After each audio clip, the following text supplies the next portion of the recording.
Maître Carole Rostani, bonjour. Bonjour. Merci d'avoir accepté de faire cette interview dans le cadre de la Journée internationale de la médiation professionnelle qui aura lieu le 15 janvier prochain en visioconférence. Euh, Vous êtes avocat au barreau d'Avignon. Vous comptabilisez 17 ans de bar. Vos spécialités sont principalement le droit du travail, droit de la propriété et droit des successions. Qui dit droit des successions dit parfois donc liquidation de communauté, et donc à partir de là, droit des personnes au sens général du terme. Euh, Nous sommes aujourd'hui donc avec un an après la mise en place du Code de l'organisation judiciaire, de cette réforme du Code de l'organisation judiciaire, euh, qui se poursuit avec une réforme, celle du divorce. Donc cette réforme du divorce est applicable dans quelques jours, en définitive, au 1er janvier 2021. Donc, j'allais vous poser la question, pourquoi cette réforme? Comment cela fonctionnait-il jusqu'à présent? Quels étaient les écueils que l'on a connus à ce jour pour que justement on ait cette réforme qui soit mise en place? Tout d'abord, merci. Merci de m'avoir invité dans le cadre de cette rencontre internationale. Et pour ce qui est effectivement de cette réforme sur le divorce qui va rentrer rapidement au 1er janvier, nous avons un paysage initialement qui était essentiellement la difficulté qui se rencontrait, c'est que on avait souvent un contentieux émotionnel où, in fine, malheureusement, les parties s'en sortaient dans des relations très tendues qui perduraient après le divorce et qui finalement n'étaient pas résolues. On avait aussi des clients qui, au sorti des audiences ou décision à la main, n'étaient pas satisfaits de la décision ou parce qu'ils n'avaient pas pu s'exprimer puisque leur place était essentiellement limitée à la conciliation, donc une présence très restrictive de cette relation, de cette rencontre avec le juge. Donc, on avait des contentieux qui s'enlisaient, des personnes, des justiciables qui n'étaient pas satisfaits, et puis au milieu surtout, dans ce débat, des enfants. Et donc, souvent dans des périodes comme les fins d'année ou pendant les grandes vacances, des appels en urgence de nos clients qui nous disaient « je suis en garde à vue parce que le droit de visite, il y a une difficulté et par conséquent, ça se pénalisait. » Et donc, finalement, un contentieux qui vraiment était vraiment très, très difficile. Voilà donc la difficulté, une des difficultés de cette procédure du divorce.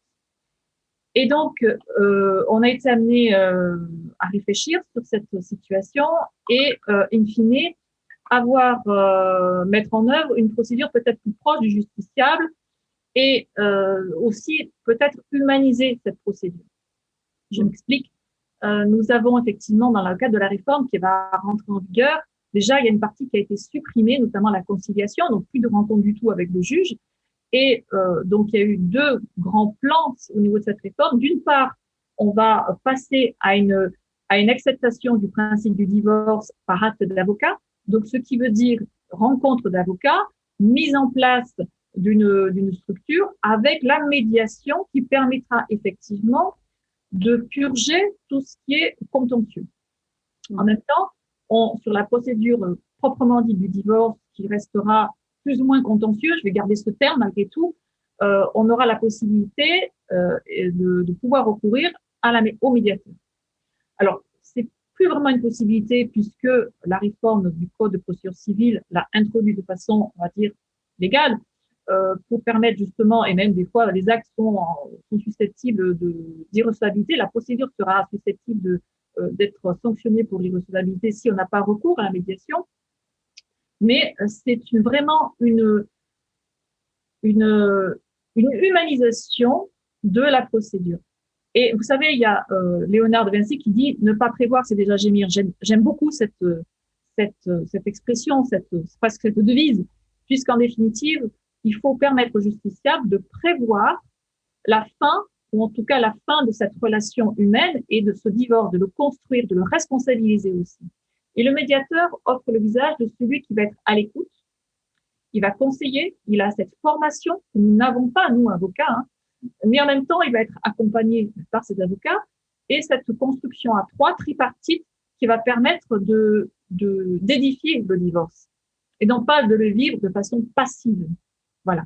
Voilà ce que je voulais dire par rapport à cette réforme qui va rentrer en vigueur. Alors, je passe les détails des dates, etc., parce que c'est pas l'objet du débat, mais on a vraiment cette attente, cette espérance avec la médiation. Alors, moi, concrètement, comment je vais mettre en place? Déjà, je vais systématiquement le proposer, mais de façon presque sans même réfléchir quand il y a des enfants. Parce que là, je pense qu'effectivement, il faut vraiment alerter le justiciable, les clients sur c'est plus qu'une chance, on va dire. Hein. C'est vraiment leur faire comprendre que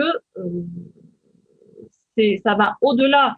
Et surtout, ça va permettre aussi de construire le divorce dans un long terme.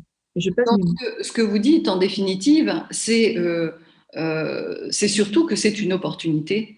Une opportunité peut-être pour l'avocat de se remettre en question sur la méthodologie, sur la façon de travailler qu'il va peut-être remanier par rapport à cet élément nouveau qui est la médiation.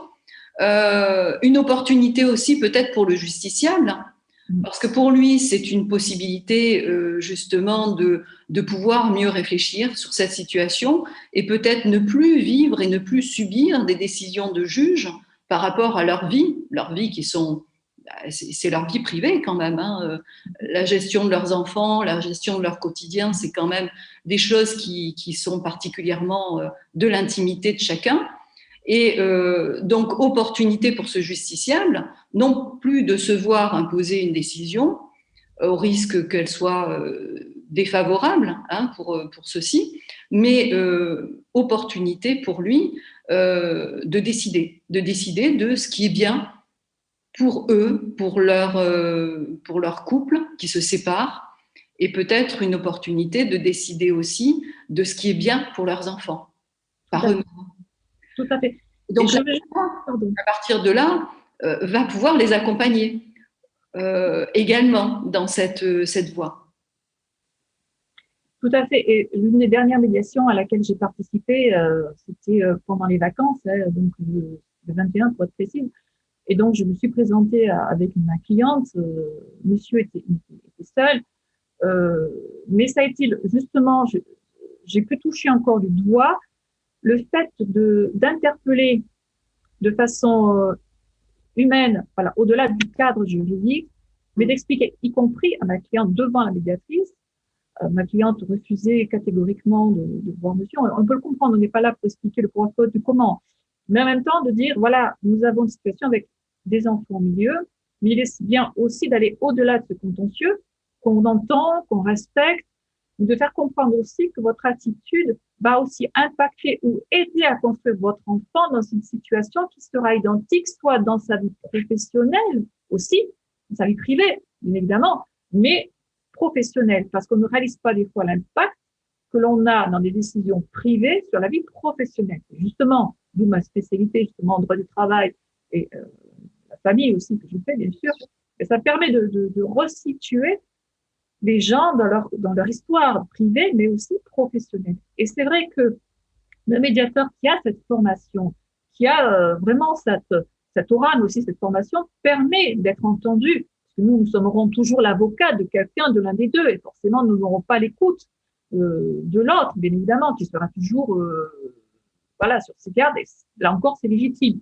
Parce que là, on a vraiment un professionnel qui est intermédiaire. Et puis aussi, souvent, quand on a une décision qui est soit du 50-50, soit du 60-40, souvent, la difficulté que l'on a, c'est de dire, moi, je peux expliquer ce que j'ai écrit dans mes conclusions, dans mon assignation, mais il est toujours difficile d'expliquer un acte dont on n'est pas le rédacteur.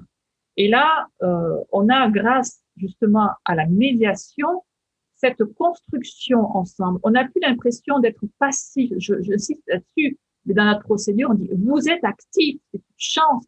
Vous pouvez construire votre procédure avec des professionnels, avec des avocats qui connaissent le droit, là, dans des cabinets, dans des bureaux, mais vous savez que vous êtes entendu et de soyez actif, c'est une chance.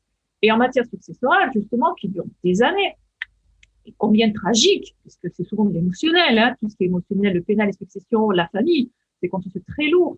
avec des conséquences et des cicatrices profondes. Donc là, on a vraiment cette chance-là de pouvoir, de ce patrimoine qui peut-être des fois est très colossal, de dire construisons.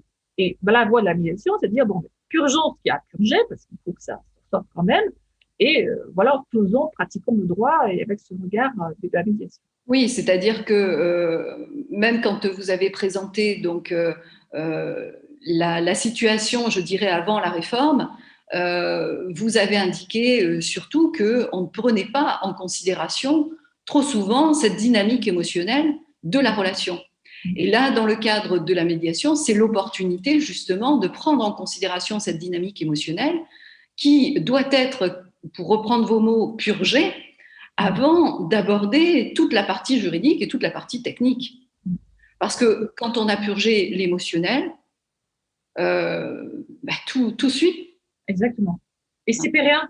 Et c'est rien. Donc, c'est une décision qui est assise pour un temps beaucoup plus long. Voilà, parce que c'est les parties qui le décident.